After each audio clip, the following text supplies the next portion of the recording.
I just removed this little piece from the inside.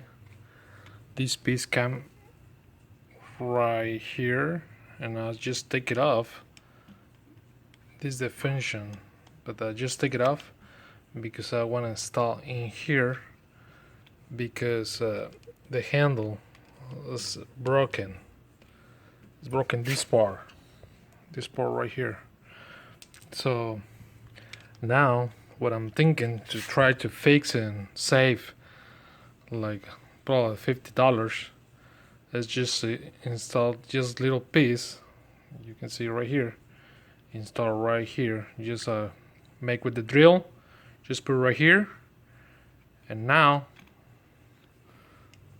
see, just leave open. So now I just try to put right here and save $50 and I'll see. Okay. Okay, we're done.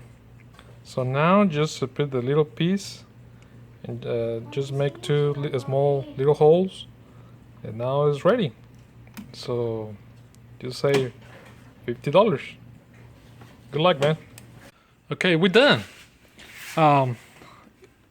If you see before, the handle stayed before like that way, but then now, see, I mean, you can see,